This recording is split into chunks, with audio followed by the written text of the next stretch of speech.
nocturne, mais aussi voir le secteur de l'artisanat pour parler de la coupe des doigts d'or de la beauté. Effectivement Asma loolu moom mooy nekk sunu sujet du jour ñu daal di wax ci li nga xamante ne moom moo di rek concours des doigts d'or de la beauté ñii lay di rek groupe Olilor Sénégal ñoom nag ñu ngay préparé bu baax a baax concours boobu fas yéene am fële ci Côte d'Ivoire mu nekk Afrique bu jógee préparé concours mondial bi ba tax na ñu amaloon na benn réunion préparatoire avec les 14 régions du Sénégal avec la complicité de la régie ñu ànd ak Mame Sidi Diop bu fekkee élément bi yàmb na ñu seetaan Fatou Bey moom mooy coordonnatrice chargée également de la communication Olilor Sénégal mu ñëwaat rek ci importance bu boobee concours. il faut ñun ñëpp ñu mën ko nekk benn donc loolu pour ñu def ko ñu ne lan la ñuy def dañuy def ay tournées de compétition dem ci 14 régions yëpp dafa ay compétition donc bu ñu paree ci compétition meilleur yooyu noonu ñoom ñooy représenter l'équipe nationale bu Sénégal donc équipe nationale bu Sénégal boobu moom mooy dem compétir ak yeneen pays africains yi nga xamante ne ñoom itamit dañuy def seen compétition à part donc bu ñu paree meilleur yooyu noonu ñoom ñooy dem représenter Afrique ci niveau mondial donc moo tax tey ñu ne nañu ñëw toog waxtaan 14 régions yépp am na fi tey représentants yu fi nekk pour ñu toog waxtaan échanger xool nan la ñuy def pour mën a réussir suñu compétition yooyu noonu ba ñu mën a dem fekkee mondial de la coiffure donc ñu koy waxee rek dañu am PDG bi nga xamante ne wax dëgg fa yàlla mi ngi taxaw artisan de la beauté yi mi ngi taxaw artisan yépp vraiment mi ngi vraiment dox toujours pour valoriser suñu secteur bi metti woon na nag wax dëgg fa yàlla pour dajale ñëpp metti woon na mais comme ni ma koy waxee rek nit ki daal da ngay am gëm-gëm rek am pas-pas nga gëm li ngay def gëm sa bopp aussi te boo ko defee rek lu bëri dalay yomb donc pour loolu ñu am ko dañu defoon ay tournées de sensibilisation donc defoon nañ tournée nationale boo xam ne dem nañ ci 14 régions yépp waxtaan ak artisans de la beauté yi nga xamante ne ñoom ñoo nekk foofu te bu ñu waxtaanee ak ñoom expliquer leen wax leen projet bi ñoom ñëpp comprendre nañu projet bi d'ailleurs organisé woon nañ fi sax benn conférence internationale sur la beauté bi nga xamante ne yeneen pays africains yépp ñëwoon nañu participer ci conférence bi. En tout cas, Binta Ba qui nous demande de continuer de vivre l'amour sur ce plateau, mais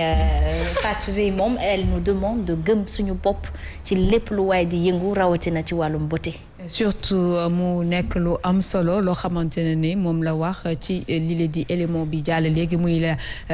14 régions yëpp ñoom ñoo ñëwoon ñu daje ñuy préparer équipe nationale bu Sénégal bi nga xamante ne moo war a représenter le pays ci concours boobu nga xamante ne fas yéene na am foofu ca réewum Côte d'Ivoire mu nekk lu am solo ñu leen di encourager bu baax a baax mu nekk secteur boo xamante ne également secteur bu ñu war a gëstu la bu ñu war a jàppale et je pense que kii li ñu dénk wàllu secteur boobu dina ci gën a gëstuwaat ñi nga xamante ne ñoom ñooy les jeunes parce que ay ndaw kese ñoom ñoo nekk foofu ci 14 régions yi ku ci nekk bëgg nga wane fi nga mëne ak foo mën a wane sa bopp daal ba ñu xam ne fii talent mu ngi fi ak ay jeunes muy nekk ay góor ay jigéen yoo xamante ne ñoom ñoo ko ëmb Asma Khadija. ñu àddu ci ouvrage bi. D'accord. Mais c'est très bien, on les félicite et moi je pense réellement que c'est la bonne façon de prospérer et d'émerger. On ne doit pas attendre tout de l'État et dañu war a gëm suñu bopp kem ni ko Bougane Gueye Dany di oowee ndaw ñi. Je pense que Fatou mi ngi ci yoon bu baax bi. Aïcha l'ouvrage de Seydou. Voilà ñu wax ci ouvrage yu Seydou Diallo Balade nocturne bi nga xamante ne moom moo 3e ouvrage bu mu daal di bind muy recueil poésie bu mu def ci biir recueil de poème la mu nekk bu am solo boo xamante ne également lu neex la ba tax na nag ñi nga xamante ne ñoom ñoo publier boobu ouvrage muy les éditions Lettres de Renaissance ñoom ñoo publier téereem bu bees bi nga xamante ne moom la génne avec la complicité toujours de la régie Mame Sidi bu fekkee élément bu Seydou Diallo bi pare na ñu seetaan ko daal di dellu siwaat un peu ci plateau bi. Balade nocturne boo ko déggee mun naa ne poésie la forme bi day fixe waaye bu ma ko bëggee wax si gàttal wax bi loolu mooy loo xamante ne ni woy la waaye ay woyu guddi la donc moom mooy balade nocturne waruñu ko jaawal ak li nga xamante ne moom mooy balade doxantu. li nga xamante ne moom laay wax ci téere bi maa ngi ciy wax ay poñ yi nga xamante ne ni ci nit dafay tax ngay xalaat ci yu bari waaye dina tax également nga càmbar sa bopp xool sa bopp si relation yi nga xamante ne moom nga am ak ñeneen nit ñi moo tax dañ siy wax li nga xamante si diggante dem na si wàllum dund ak dee si wàllum émigration irrégulière day dem si wàllum espoir ak désespoir waaye day dem si wàllum également hommage ak reconnaissance ndax jàpp naa ne dund bi kenn mënu ko def moom kese foog ñu nekk ñaar wala ñu nekk ñu bëri kër ñu mën a amal li nga xamante ne moom mooy dund bi donc loolu mooy li nga xamante ne moom mooy balade nocturne waaye si biir balade nocturne tamit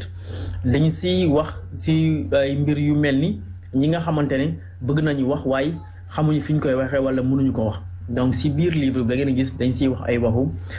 jël kàddu ñooñu jotal ko nit ñi ngir ñu xam lan mooy seen bébëb lan mooy également seeni problème. di jaajëfal bu baax a baax moom Seydou Diallo. ci ouvrage bile fan lañ ko mën a am. mu ngi ñu ngi ko mën a amee lettre de renaissance foofu nag la defee publication bu téereem bi nga xamante ne moom lay jaay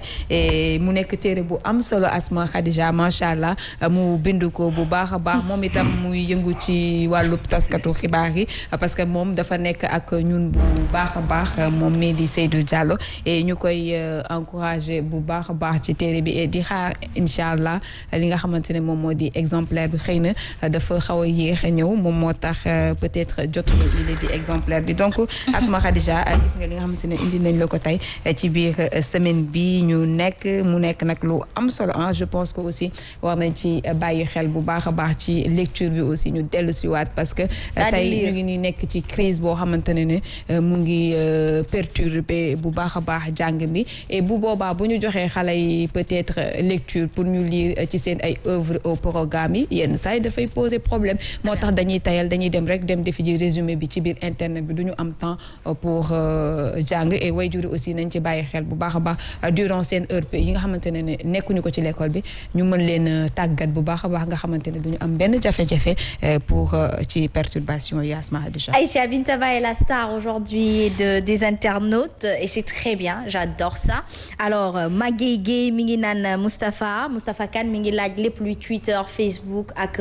Instagram mu Bintaba dañ lay wax rek bàyyi leen ñu seen ay coordonnées parce que aussi on a une rubrique wax sa xalaat boo xamante ni képp ku ñuy bëgg jot mën nga fa jaarale mais bàyyi leen ñu seen ay coordonnées rek bu ko defee ñu jottali leen ko coach Moussa moom la ñuy dalal ci fitness bu ko defee ñu tàggatu tuuti alors on va parler fitness coach Moussa mais surtout on va parler aujourd'hui de li nga xamante ni moom moo di renforcement du haut du corps et les membres inférieurs. C'est possible en même temps? Exactement, on était sur les renforcements de la ceinture abdominale avec les membres